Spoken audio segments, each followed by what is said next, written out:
Bien, pues comenzamos la escuela bíblica. Sabéis que el título de la escuela bíblica son los fundamentos básicos para la vida del cristiano, para la vida cristiana.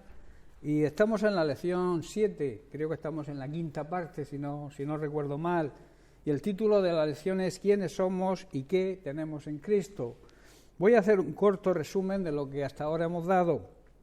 Y es que, en primer lugar, cuando nos convertimos, recibimos una nueva vida, una vida nueva.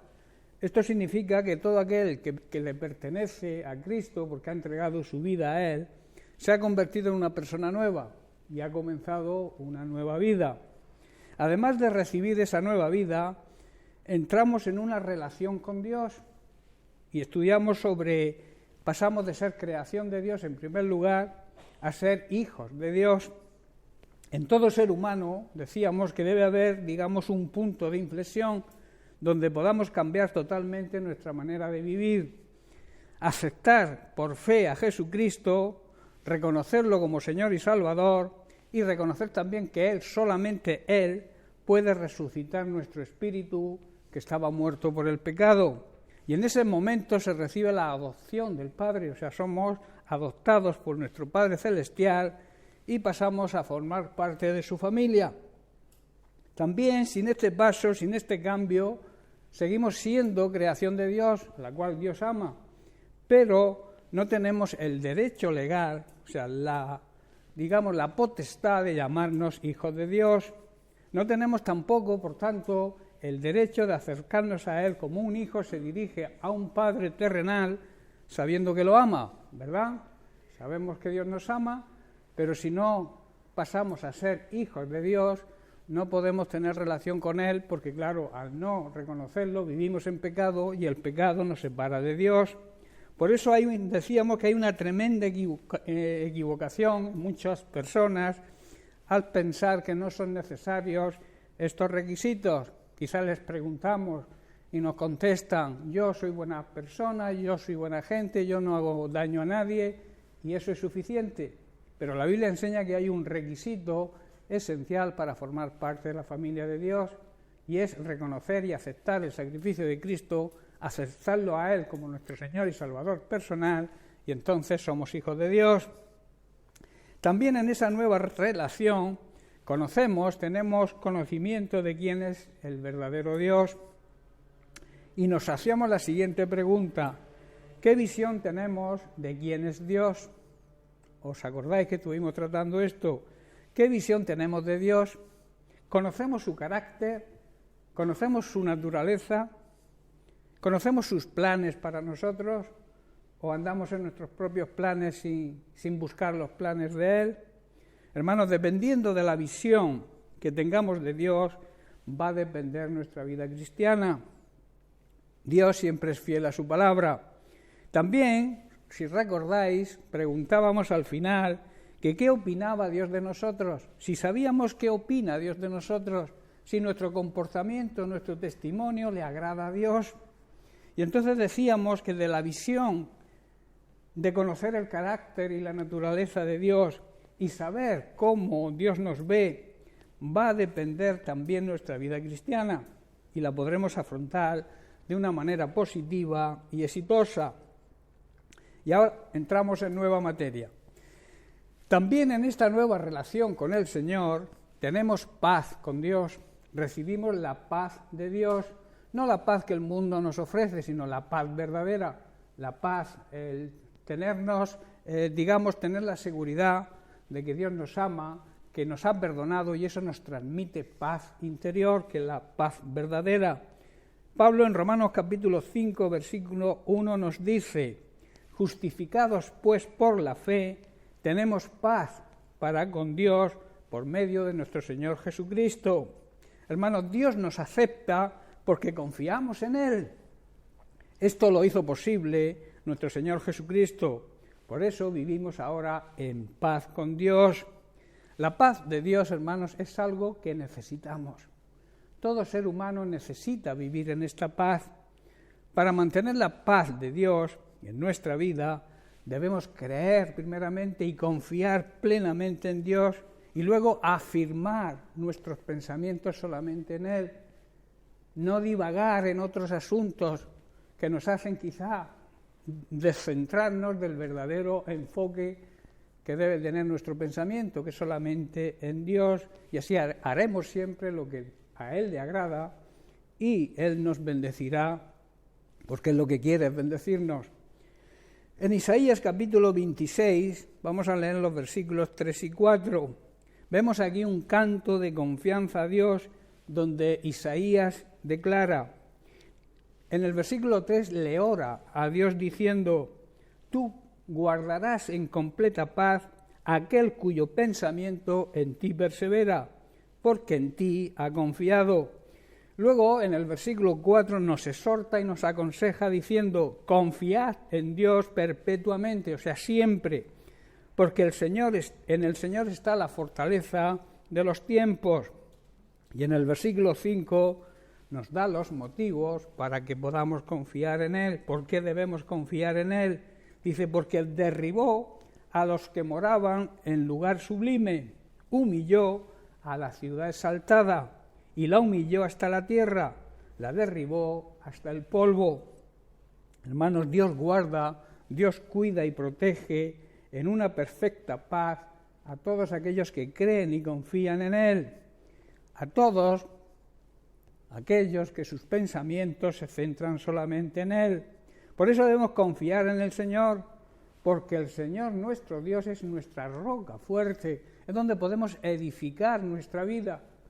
Si edificamos sobre la roca, siempre nos mantendremos firmes sobre ella, y sabemos que la roca, la piedra que desecharon los edificadores, vino a ser la piedra principal y se refería a Cristo. En esa roca debemos basar nuestra fe y nuestra creencia. Confiar como prioridad y depender de Dios va a demostrar siempre nuestra humildad. En el Salmo 138, versículo 6, David declara lo siguiente, porque el Señor es el excelso y atiende al humilde, dice, mas al altivo, al orgulloso, lo mira de lejos.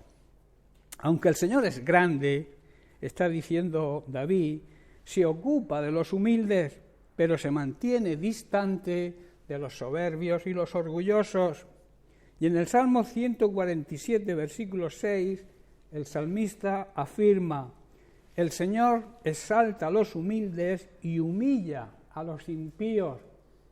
Los impíos son aquellas personas faltos de piedad, faltos de amor y faltos de misericordia.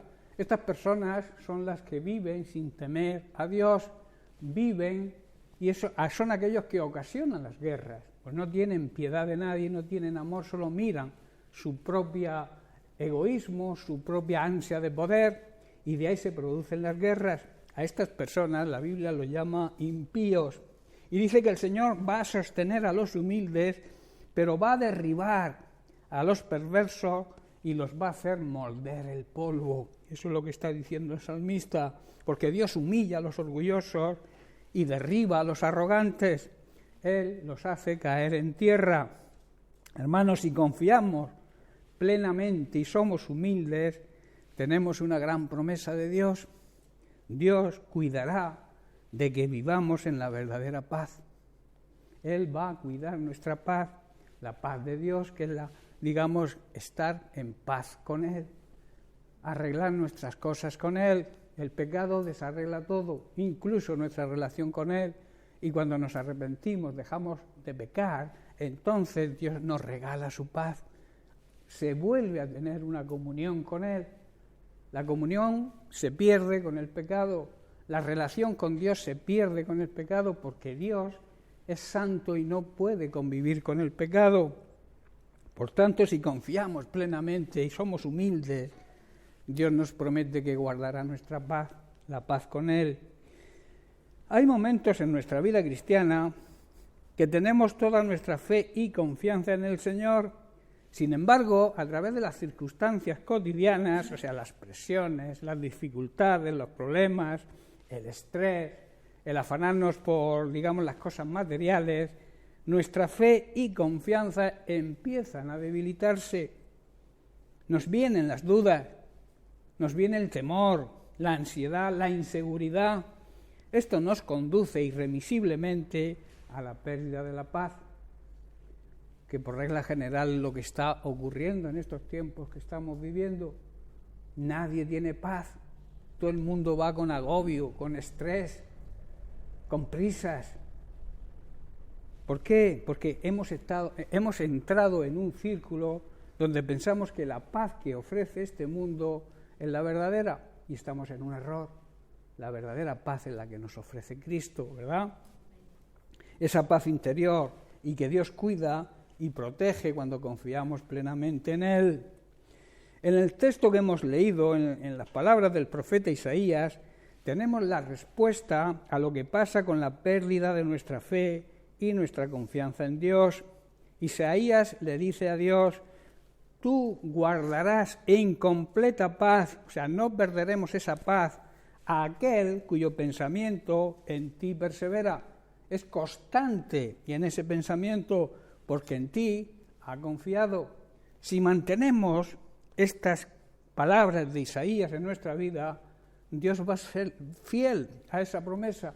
Si tú guardas, si el Señor guarda nuestra paz cuando confiamos plenamente en Él, debemos depositar todo nuestro pensamiento en Él. Cuando nuestros pensamientos, hermanos, nuestra forma de pensar se apartan del Señor, cuando nos apartamos de su palabra, cuando dejamos de convivir con su palabra, perdemos la fe y la confianza.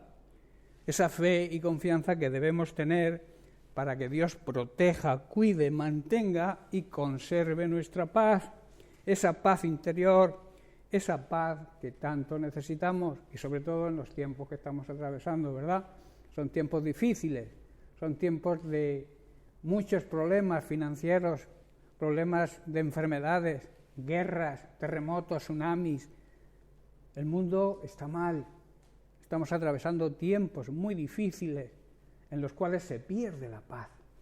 Nosotros como creyentes tenemos que ser ejemplo y no perder la paz del Señor, porque es la paz más importante.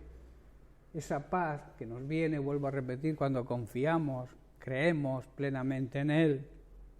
La promesa es que Dios cuida y protege con su paz a todos aquellos que creen y confían plenamente en Él. Cuando no convivimos con el Señor, cuando no vivimos obedeciendo su palabra, nuestros pensamientos lo más seguro es que nos jueguen una mala pasada, el confiar en nosotros mismos. Y entonces perdemos la confianza en el Señor. Y eso es falta de sabiduría, porque la sabiduría del cielo está por encima de mi sabiduría humana. Cuando yo me dejo llevar por lo que yo opino, por lo que yo pienso, por lo que yo deseo, y dejo la sabiduría que viene de lo alto, me estoy equivocando.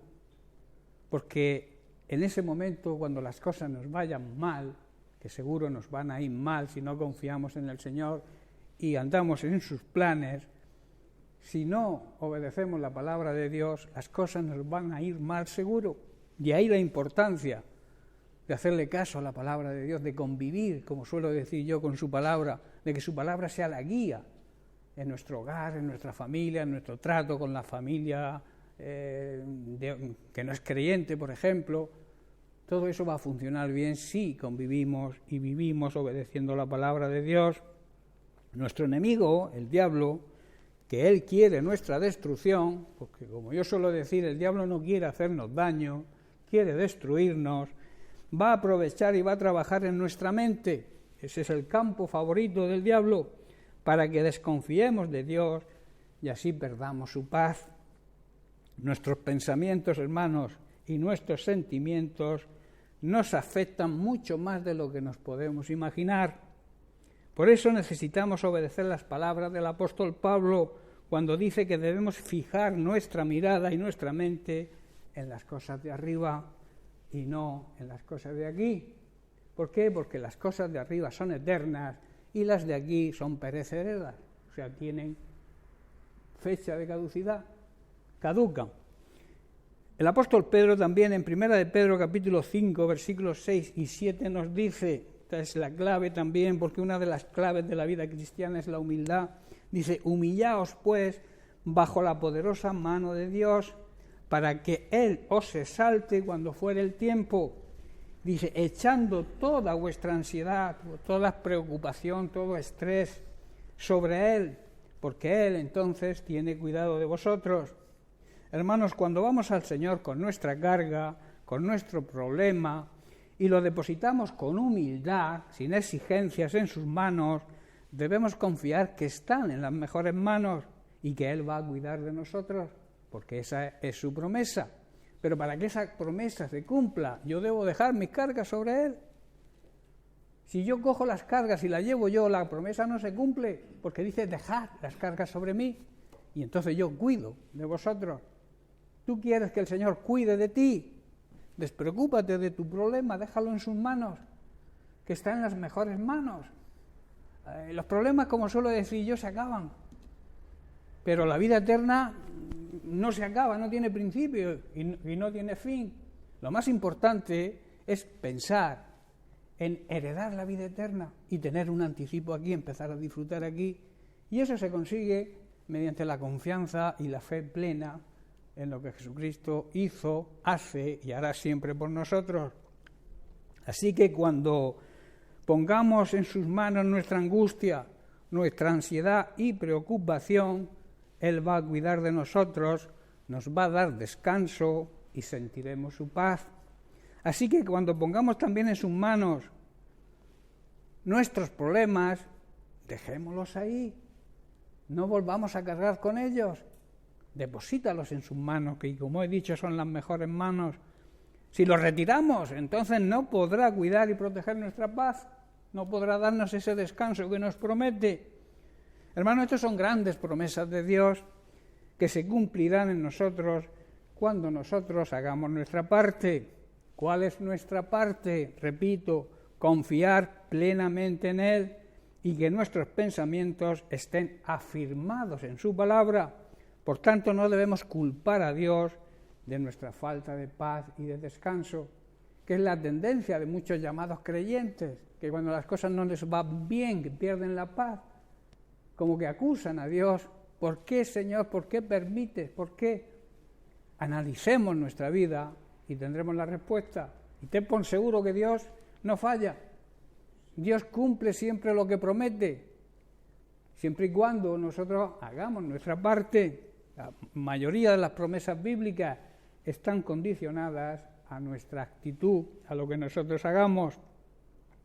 En el Salmo 37, versículo 5, David declara lo siguiente: encomienda al Señor tu camino, confía en Él y Él hará. Hermano, entrega al Señor tus pensamientos y todo lo que haces, confía en Él y Él te va a ayudar seguro. Y su propio hijo Salomón, como buen hijo, siempre aprende del padre, también afirma en Proverbios capítulo 16, versículo 3, también dice prácticamente lo mismo: encomienda al Señor tus obras y tus pensamientos serán afirmados. Pon, hermano, todo lo que hagas en sus manos y tus planes tendrán éxito si están de acuerdo a su voluntad. ¿Quieres paz? Pregunto, ¿quieres paz? ¿Deseas la paz de Dios en tu vida? Todos queremos paz, vivir en paz, y todos deseamos estar en paz con el Señor. En Juan capítulo 14, verso 27, Jesús nos dice: la paz os dejo, mi paz os doy. Dice, yo no os la doy como el mundo, el sistema mundano en que vivimos la da.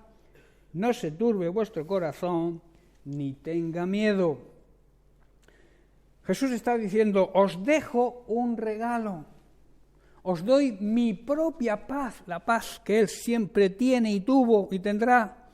Paz en la mente, en nuestros pensamientos, nuestra forma de pensar, y paz en nuestro ser interior, en nuestro corazón.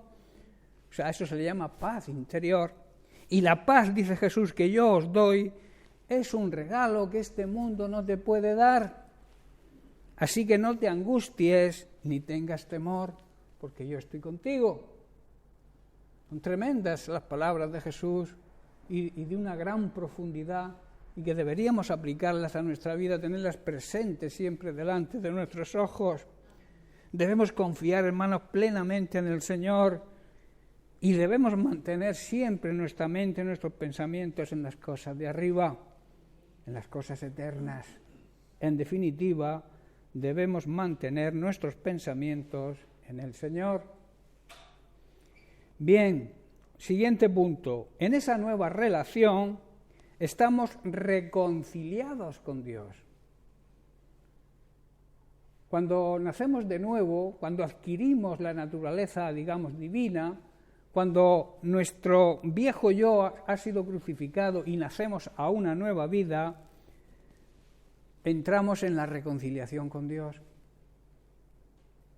De alguna manera estamos haciendo las paces con Dios, ¿verdad?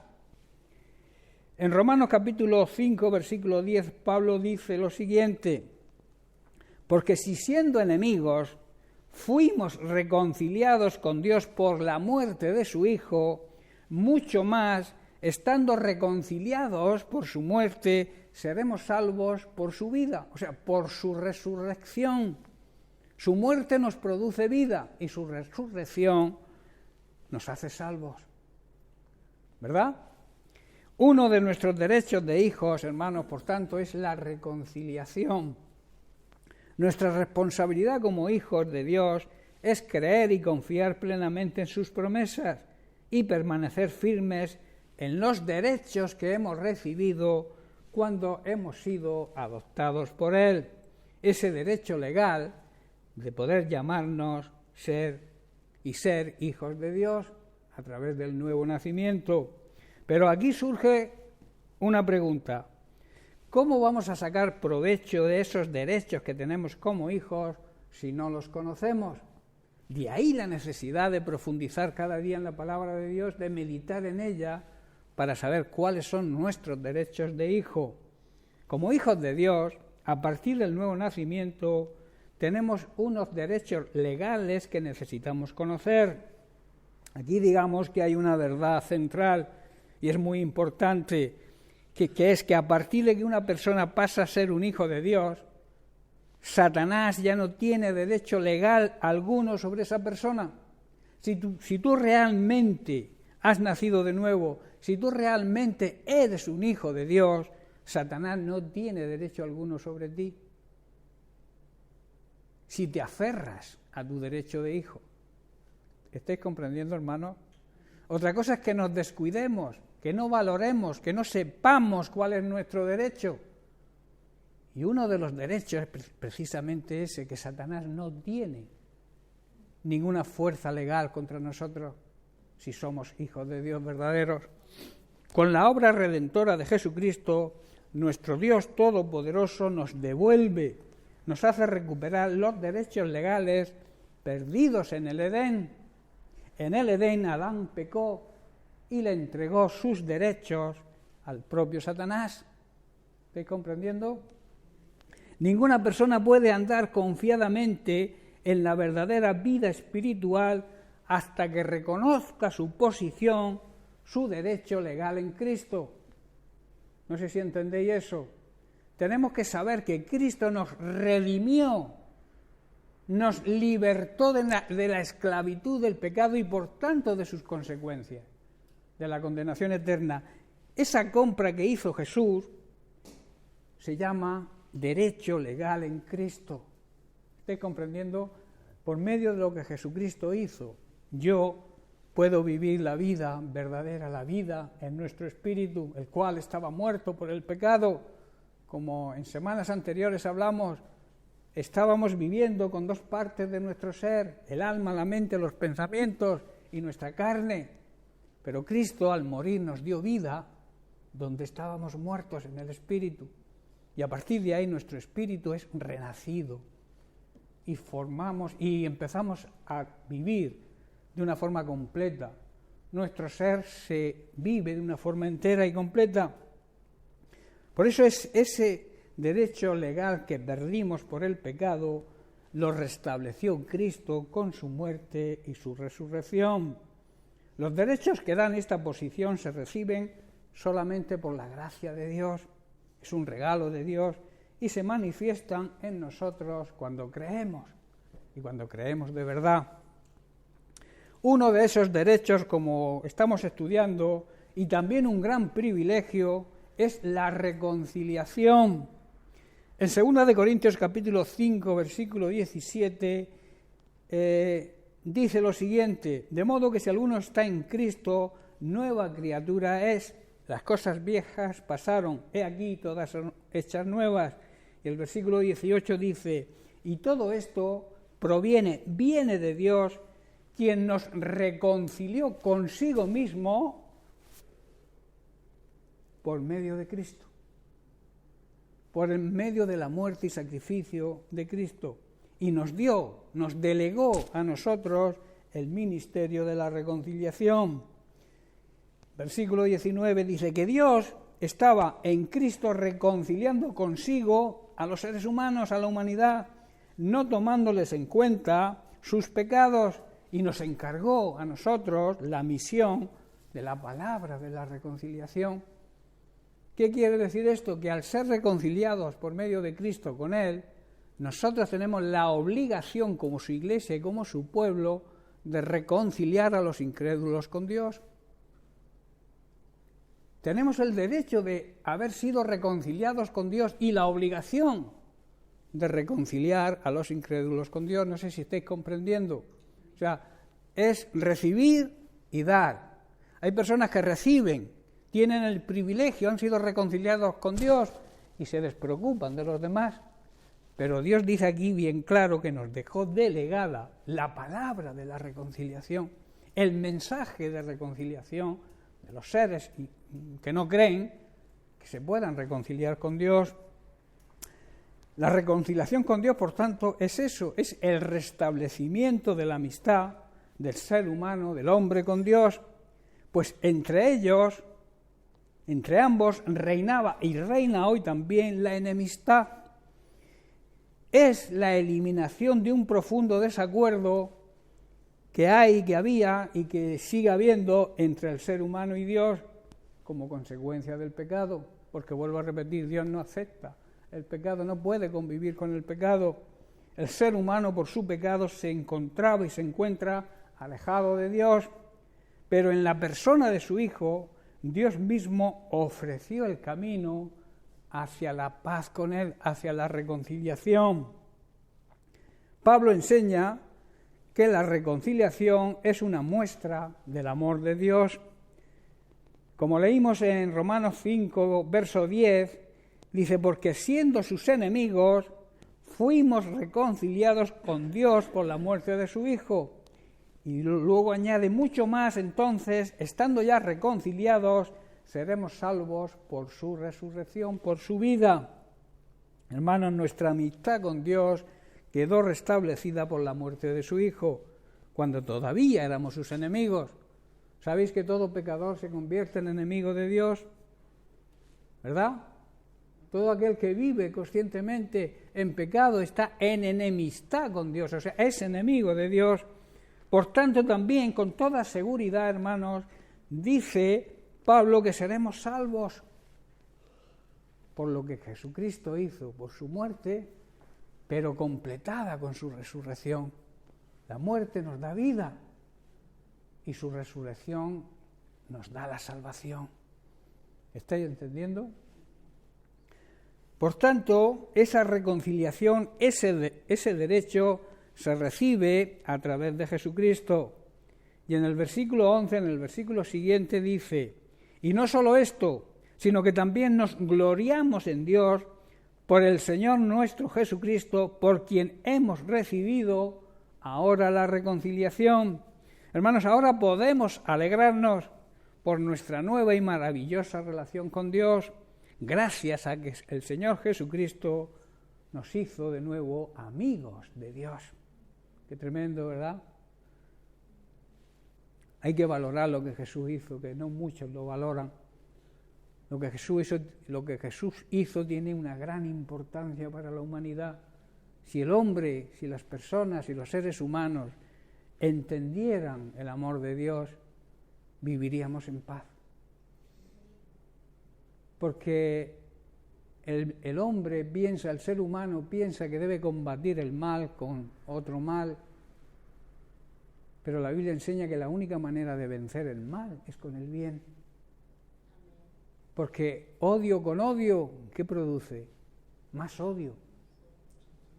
Pero si tú confrontas el odio con el amor siempre va a salir vencedor. De ahí la necedad de los seres humanos, de los políticos y de los dirigentes de las naciones que andan en conflictos, en guerras. Existen guerras desde el ser humano, digamos, de a pie, en su familia, en su hogar. Hay guerras con los vecinos, con los jefes, en el trabajo. Los pueblos, las naciones unas con otras. Todo eso es producido precisamente porque viven odiando.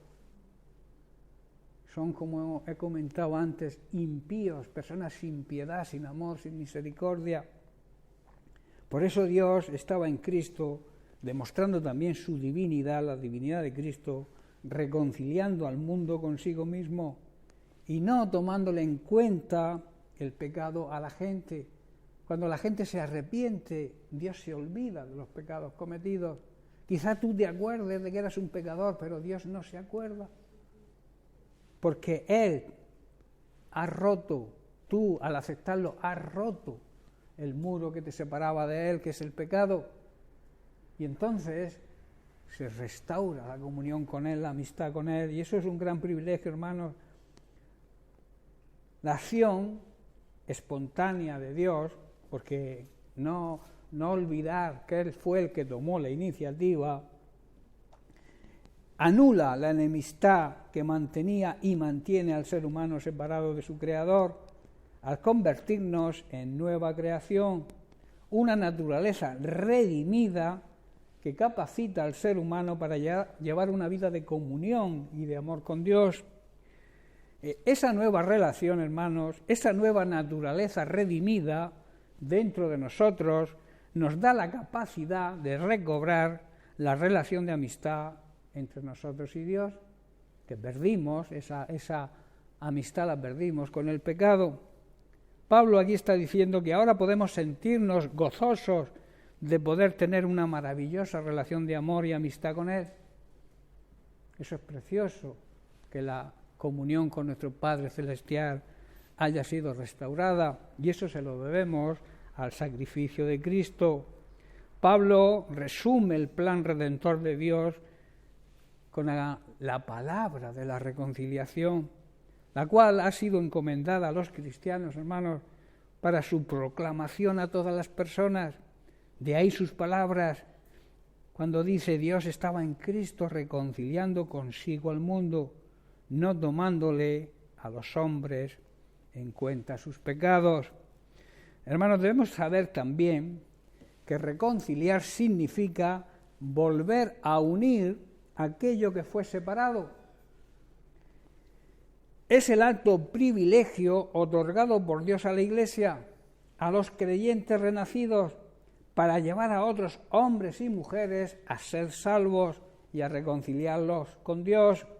Dios nos encargó a nosotros, su Iglesia, su pueblo, sus hijos, y es nuestra responsabilidad y también un maravilloso privilegio poder acercar a las personas incrédulas, acercarlos a Cristo y que puedan ser reconciliados con Dios. En 2 Corintios capítulo 5, versículo 20, sigue diciendo Pablo: así que somos embajadores, o sea, somos representantes del cielo aquí en la tierra, en el nombre de Cristo, como si Dios mismo rogase por medio de nosotros. Dios hace su llamado a las personas incrédulas a través de nosotros. Y entonces dice: os rogamos en el nombre de Cristo, reconciliaos con Dios, o sea, volveos a Dios, arrepentíos. Somos ahora, hermanos, embajadores de Dios aquí en la tierra, en el nombre de Cristo. Y eso, hermanos, es una honra y un privilegio, ¿verdad? Que el cielo esté representado aquí por nosotros. Pero el Señor no nos dejó huérfanos. El Señor nos apoya, nos delegó su poder, que eso a veces no lo entendemos. Tenemos el poder del nombre de Cristo.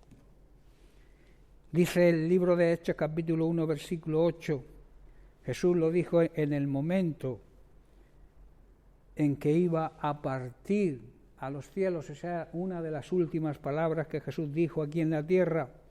Dijo así, dice: pero recibiréis poder cuando haya venido sobre vosotros el Espíritu Santo, y entonces me seréis testigos en Jerusalén, en toda Judea, en Samaria y hasta lo último de la tierra.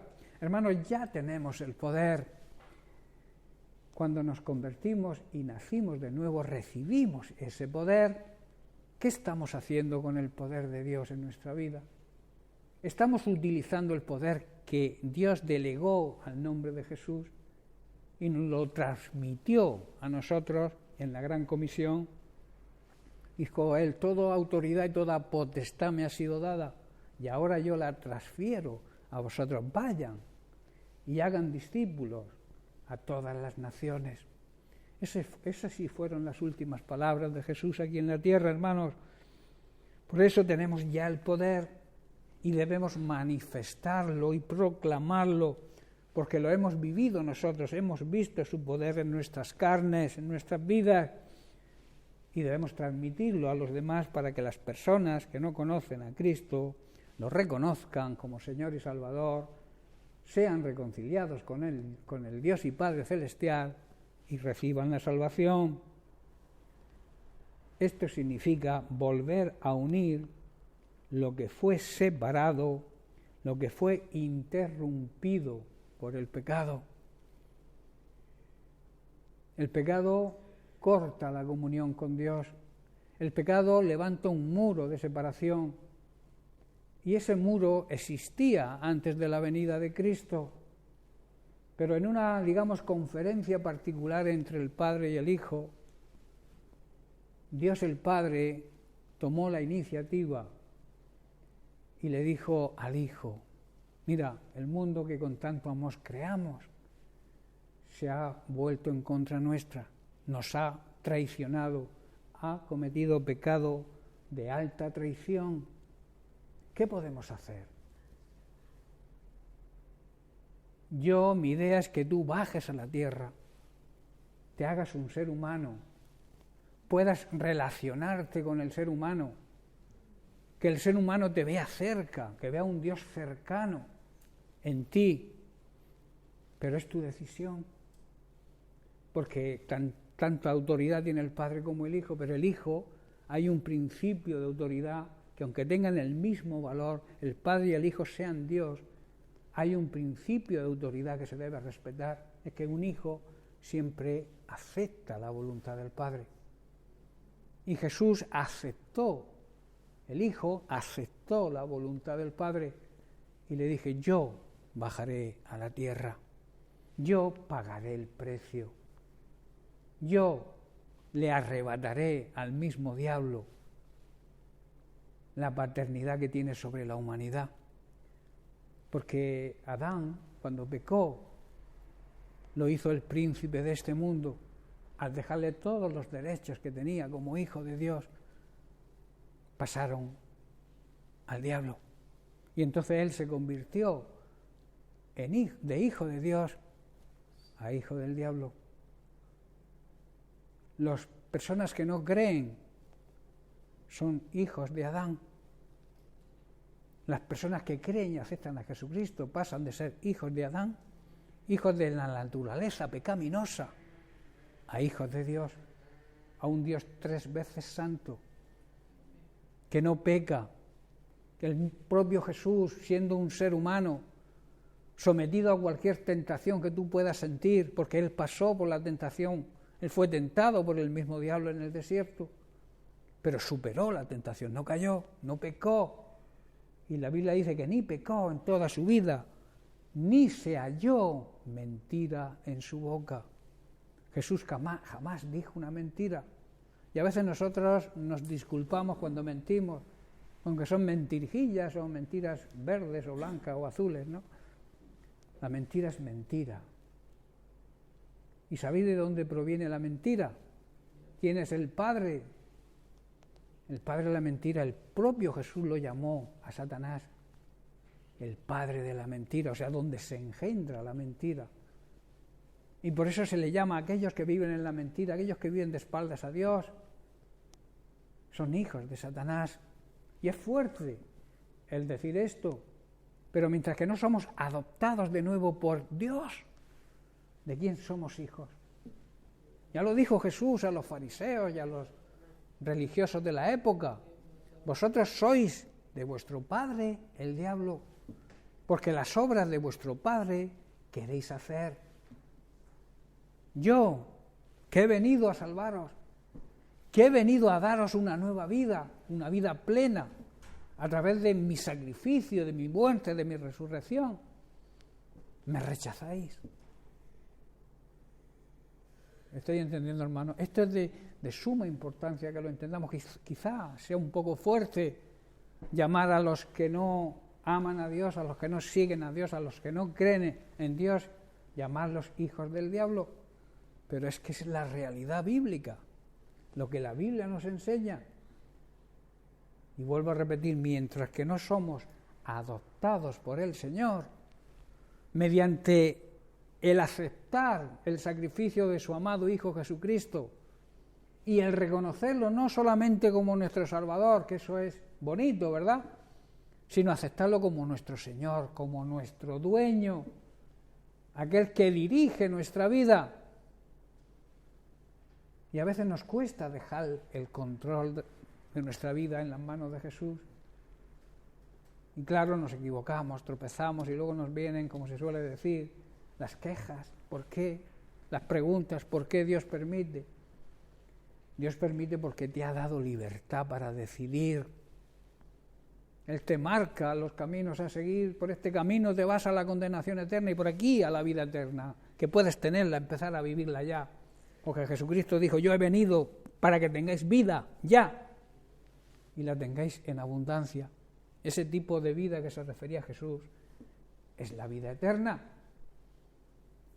Nosotros elegimos, hermanos, a veces por, como suelo decir yo, por simples migajas que nos ofrece este mundo, este sistema mundano en que vivimos, traicionamos a Dios, nos volvemos en contra de Dios, nos quejamos de Dios. En vez de reconocer nuestros fallos, ser humildes, como dice Santiago, humillaos bajo la presencia de Dios y Él los va a levantar. Pero la humildad cuesta. El reconocimiento de nuestros pecados cuesta. Porque es difícil que las personas acepten que se equivoquen. Eso por naturaleza, por esa naturaleza pecaminosa que nacemos. Tiene esa tendencia a no reconocer los errores. Pero debemos admitir nuestros errores. Eso es prueba de humildad. Y también admitir nuestra dependencia de Dios. Esa es la base de la vida cristiana, hermanos. La persona humilde, Dios la usa. La persona soberbia, egoísta, aquella persona que nadie le puede aconsejar nada, que no admite ningún consejo, que lo sabe todo. Esa persona, dice la Biblia, que Dios le va a hacer morder el polvo. Lo va a derribar al suelo. Yo prefiero ser humilde, hermano. Prefiero que Dios me levante a su tiempo, cuando Él lo decida. Yo mantenerme en humildad. Jesús dijo, aprended de mí. ¿Qué dijo que aprendiéramos de Él? A ser humilde y a ser manso, o sea, a tener control de nuestra fuerza. A veces pensamos que manso es que no tiene fuerza, que es una persona débil. No. La persona mansa es aquel que es fuerte, pero sabe contener su fuerza. A eso también se le llama control, dominio propio, que como sabéis es una característica del fruto del Espíritu Santo.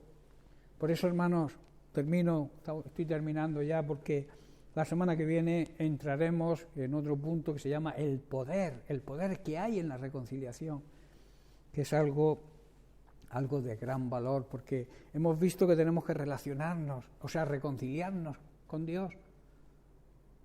Pero Él nos encarga la reconciliación del hombre con Dios, pero también la reconciliación de los hombres entre sí.